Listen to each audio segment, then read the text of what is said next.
What is going on, guys, and welcome back to the channel. So today I'm going to be telling you the 5 things that I absolutely hate about my C6 Corvette. Now, this is stuff I live with. I mean, it ain't nothing that would keep me from buying another one. It's just kind of like nitpicking things, nothing too crazy. And some of this stuff may just be my car.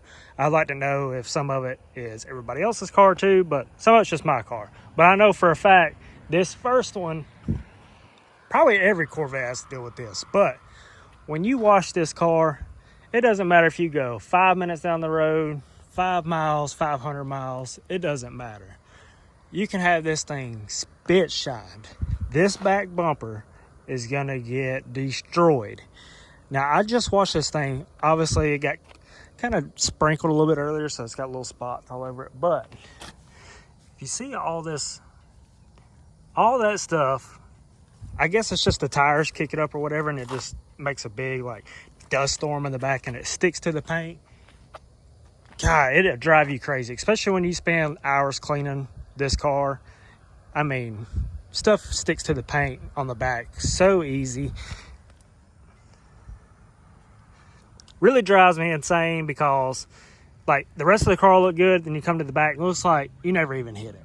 It's just, I don't know, it's kind of annoying, but it's nothing too crazy. I mean, you kind of just got to wipe it off, but you also got to be careful wiping it off because a lot of this stuff is just, you know, dirt and stuff like that. So you kind of got to be careful so you don't scratch the paint. So the second thing, this is the next thing. This may just be a my car deal, but I think this is for navigation. So I'm going to show you this. Follow me on Instagram if you're not following me already. If it's a hot day out, let me turn that off. If it's a hot day out, this thing right here, oh, come on now. This thing right here loves to fall down, and you always have to stick it back up. I'm sorry about this. But anyways, you always have to stick it back up.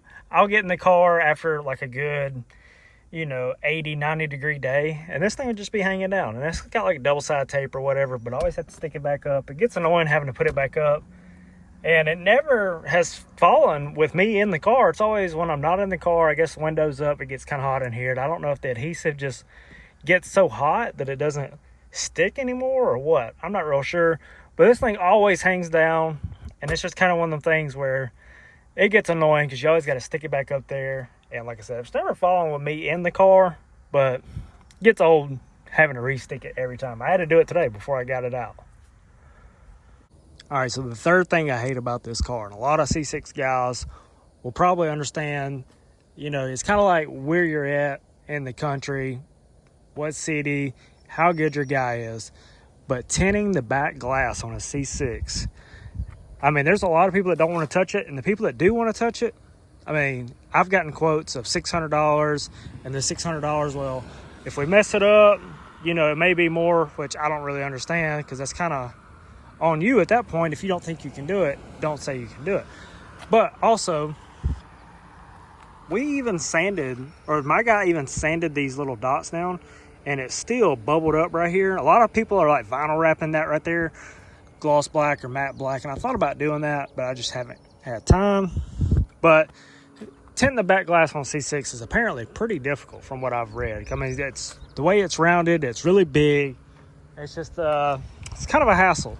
And mine's already gotten like these little spots, which my guy told me to bring it back and he'd fix it all, but I'm just kind of lazy at this point. Another thing bad about the back glass, see, my back glass is 5%. My whole back glass, side doors, and I have 35 on the windshield. So the fourth thing I hate about this car, but I do love at the same time, this thing is very low. And I love the way it sits low. The stance is just, oh man, it just looks so good. To be honest with you, I like to bring the rear down a little bit, but that's off the topic. Anyways, the front lip with this car being so low, and especially with these wheels bring it down a little bit further than it does on the stock wheels. But there again, I love the way these wheels look on this car. You have to be very careful where you take this thing. This is my second lip. This lip gets, it gets toasted. It does get toasted. This thing's already scratched. It's got a little spot right here. And like, I don't run this thing up on a curb or anything. It's just, I don't know how this happened, but yeah, it's there. It's got little chunks missing out of it here. From a distance, can't tell. So you kind of really got to be careful, especially like, you know, even something like this, if you were to come up on this, you know, just dead on, that thing will grab. It doesn't look like it would, but it definitely will.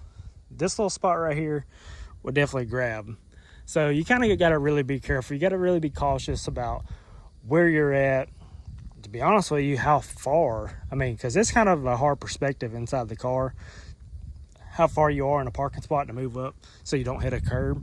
To be honest with me, I don't know if y'all guys do it, but I look at the door or the fender of the car next to me, if there's a car next to me, kind of judge about how far I am sometimes. Sometimes I just kind of leave it. I mean, this car's not very long, so I just kind of leave it back a little bit. Nothing too crazy. All right, guys. So to save the best for last, this is on probably every C6 topic. The interior on these cars, I mean, this is a very, how can I say this? This car is actually optioned out pretty well.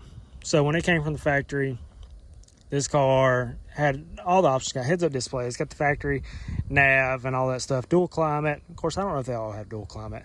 Heated seats and stuff like that. But the interior on these cars, like some of the Z06s, Grand Sports, ZR1s, they have nicer dashes and stuff. But also you got to worry about those leather dashes, because a lot of those dashes on those cars, I guess the glue that they use from the factory, it just wasn't really that good. So the dashes peel up on them, even though the dashes look great. I mean, there's cars that sit in garages that have less than 5,000 miles, and the freaking dashes are coming up on it. So the interiors on these aren't really the best. These seats are they're just kind of bland, to be honest with you. I mean, for what this car was, I mean, this car was pretty expensive back in the day. I mean, these seats are just kind of bland. The interior's kind of bland. It's all just kind of like the leather wrapped plastic, and it's not even real leather. It's like vinyl is all it is. They just put the leather texture to it to make it look like, you know, something crazy. But the dashes, I mean, it is what it is. It's cool. It's not really that nice. Now, 2000 and, don't quote me on this, 10, 11, I think. Maybe it was 11. Might have been 12. I can't remember. Heck, might have even been 13. Maybe you guys can correct me on that. My mind's going blank. I usually know this, but they upgraded the seats, and the bolsters are really big. You could get like a two-tone seat. Some seats have leather on the outside, suede on the inside. It's kind of like how they are in my Dodge. It's just very, very nice looking seats. And apparently they hold you in. They're more comfortable over these seats. I'd like to find a set, or I've seen people also put the C7 seats in this. They look pretty sweet. But anyways, C7Z seats, so it's like the competition seats.